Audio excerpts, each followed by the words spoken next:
안녕하세요, 시청자 여러분. 고려대학교 안암병원 내분비내과 김경진입니다. 오늘은 저희 갑상선 센터가 개소 10주년을 맞이하여 정말 한자리에 모시기 어려운, 같은 병원에 근무하고 있는 저도 함께 뵙기 어려운 세 분의 교수님을 모시고 안암병원 갑상선센터 개소 10주년 기념 갑상선 암 환자들의 모든 궁금증을 풀어드리도록 하겠습니다. 먼저 저는 갑상선암을 치료하는 내분비내과 의사임과 동시에 15년 전에 갑상선암으로 수술받은 환자로서 오늘은 여러분의 입장에서 궁금한 점을 파헤쳐 드리도록 하겠습니다. 먼저 교수님, 시청자분들께 소개 부탁드리겠습니다. 네, 안녕하세요. 저는 내분비내과의 김신곤입니다. 반갑습니다. 네, 안녕하세요. 저는 이비인후과의 백승국입니다. 네, 안녕하세요. 저는 외과 유방내분비외과의 김은엽 교수입니다. 네, 교수님, 그럼 갑상선암은 어떤 암인지, 어떤 종류가 있는지 먼저 소개 부탁드리겠습니다. 예, 이미 갑상선암 진단받고 치료받으신 분들은 본인의 암의 종류들을 대부분 알고 계실 텐데요. 이제 가장 흔한 암은 저희가 분화가 좋은 암, 그러니까 원래 있는 갑상선 세포로부터 시작된 암이죠. 그래서 유두암이 대부분을 차지하고요. 또 여포암이 있는데 이게 우리나라 갑상선암 환자의 거의 95% 이상, 거의 대부분을 차지합니다.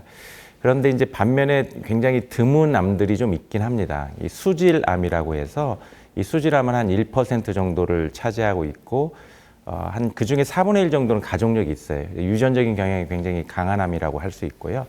마지막으로 굉장히 더 드물긴 하지만 저희가 역형성암 또 분화도가 안 좋은 미분화암이라고 하는 거가 한 0.5% 미만으로 돼 있는데 저는 이제 이렇게 얘기합니다. 갑상선암은 양극단에 존재하는 암이 있다. 이게 무슨 얘기냐면 유두암 같은 분화도가 아주 좋은 대부분의 암은 예후가 굉장히 좋습니다. 그래서 이것 때문에 웬만해서 잘 돌아가시지 않는다. 재발하지 않으면. 그런데 반면에 아주 드문 암이라고 한 미분화암, 역형성암은 예후가 매우 좋지 않은, 그래서 사실 진단받으면 머지않아 돌아가실 수 있는 굉장히 좋지 않은, 그래서 양극단에 존재하는 암이 있는 그런 게 갑상선암이다. 이렇게 설명합니다. 네, 백승국 교수님, 흔히 갑상선암은 거북이암, 착한 암 이런 별칭 가지고 있는데요. 그만큼 천천히 진행하고 다른 암에 비해서 예후가 굉장히 좋은 것으로 알려져 있습니다. 갑상선암은 어떻게 주로 치료하나요? 네, 대부분 이제 암 치료는 저희가 알다시피 수술, 방사선, 항암제 치료를 이제 보통 적용을 하는데 갑상선암의 경우는 수술로 갑상선을 제거하는 수술적 치료가 1차 치료가 되겠습니다. 갑상선을 다 제거한다든가 아니면 갑상선을 반을 제거한다든가는 경우에 따라 좀 다르게 수술을 할 수가 있는데 이런 1차적인 수술 치료가 갑상선의 주 치료가 되겠습니다. 네, 김용 교수님, 갑상선암은 갑상선 절제술이 기본 치료가 된다고 백승국 교수님 말씀 주셨는데요. 갑상선 수술에는 어떤 방법이 있을까요? 네, 갑상선이라는 기관의 특징이 이게 목 아래쪽에 있습니다. 그래서 이 갑상선을 제거하기 위해서는 전통적으로 이 경부에다가 이 목 아래쪽으로 이렇게 우리가 흔히 칼라 있는 위치라고 그러는데 이 아래쪽으로 이렇게 가로 방향으로 한 5cm 정도 내외에 이렇게 절개를 가해가지고 갑상선을 제거하는 수술을 해왔었습니다. 근데 아무래도 갑상선 암 환자의 많은 환자들이 좀 상대적으로 나이가 젊고 또 여성 환자들도 많다 보니까 이런 흉터를 계속 갖고 사는 거에 대해서 많은 이제 부담을 느껴서 그 이후에 2000년대 초반서부터 여기 이렇게 절개를 가하는 대신에 다른 부위, 예를 들어서 유방이라든지 겨드랑이라든지 귀 뒤쪽으로 이런 복강경 수술 기구를 이 안쪽으로 넣는 거를 저희가 이제 내시경 수술이라고 얘기를 하는데요. 그런 내시경 수술 기구를 넣어서 수술하는 방법이 이제 도입이 되었고, 이 방법들은 아무래도 목으로 절개하는 수술보다는 흉터가 겉으로 보이지 않기 때문에 많은 젊은 환자들이 좋아하는 방법으로 이제 자리매김하게 되었습니다.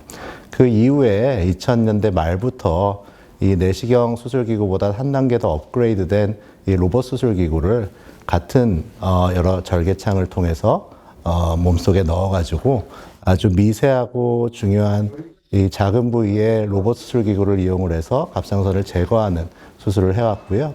특히 우리 고려대학교 안암병원에서는 제가 이제 연구를 통해서 2010년대 이제 접어들면서 입안으로 이제 로봇 수술 기구를 넣어가지고 갑상선을 떼어내는 수술을 하고 있습니다.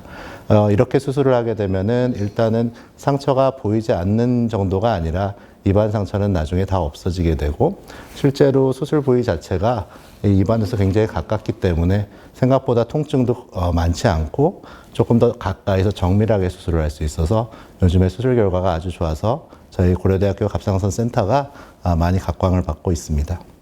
네. 일부 제 주변 분들 중에는요, 갑상선암으로 진단받고도 수술적인 치료 없이 경과 관찰하는 분들도 있는데요. 김충국 교수님, 이게 가능한 일인가요? 예, 일단 경과 관찰이라는 표현은 좀 잘못된 거예요. 그러니까 이게 암이거든요. 그런데 이제 크기가 아주 작은 암의 경우는 이제 일부 나라에서 이걸 관찰해 보니까 한 10년 정도 지나도 진행하는 경우가 한 20%가 넘지 않더라. 그러면은 수술하지 않고 나중에 진행한 다음에 수술하는 것도 가능하지 않겠느냐?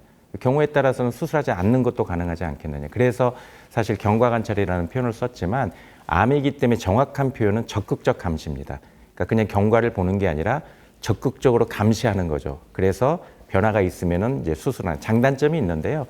아무한테나 하는 건 아니고 크기가 뭐 0.5cm 혹은 0.7cm 이하의 작은 암이어야 되고 위치가 좋아야 됩니다. 그러니까 주변 조직이 침범하게 돼서 식도라든지 혹은 성대에 문제를 일으켜서 나중에 후유증을 일으킬 수 있지 않아야 되고요.